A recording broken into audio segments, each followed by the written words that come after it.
Today's protests across the country have seen angry demonstrators burn a private vehicle, block roads, and set tires on fire.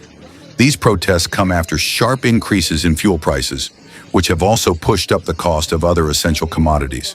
Kusema ule kwa mambo sasa mafuta yamepanda, maisha yamekuwa magumu sana. Tunaomba Mheshimiwa Rais Ruto akaweze kutumbukiza mafuta, maana hata maisha hatuwezi tukaishi bana.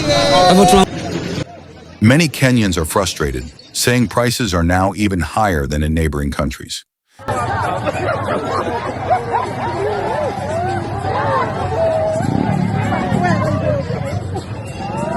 Tunaomba Mheshimiwa Ruto akaweze kutupunguzia bei ya mafuta. The anger has been further fueled by circulating videos of President William Ruto and comments he made before taking office. What do you think is the solution to the rising cost of fuel, which, as you know, drives the cost of a number of other products? I think the first thing that we need to do is to look at the taxes.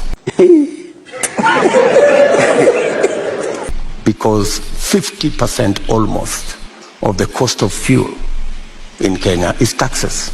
As a country, we looked at, I think there are 15 different taxes on fuel.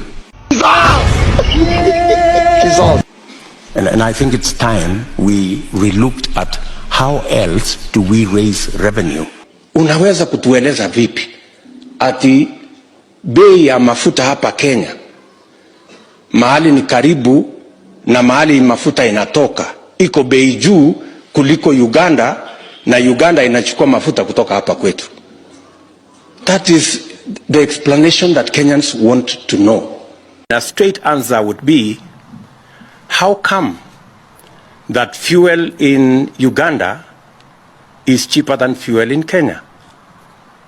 So, and yet the fuel being sold in Uganda goes through Kenya.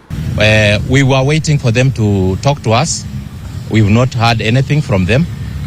We heard the Minister for Finance talking about it, and he said that the prices will still continue going up. That is a threat to the country. So he needs to sit down and think for himself, because wherever we are going right now, it's going to cause the mess within the industry.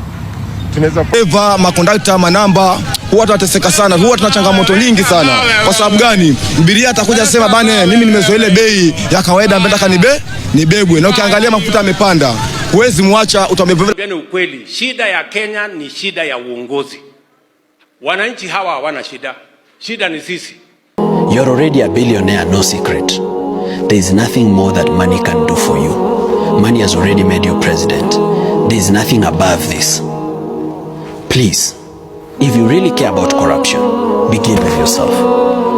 Call yourself into a meeting and ask yourself, would you like to continue being a president that leads in corruption or that leads in development? And as a president, your word should mean something. Don't lie at every opportunity. You're breaking our hearts, you're disappointing us, you are depressing us. Because every time we wake up and remember that you're the president, we are traumatized. Meanwhile, in Naivasha, youth reportedly burned down a truck belonging to a contractor involved in the construction of the Mau Summit Mara road project.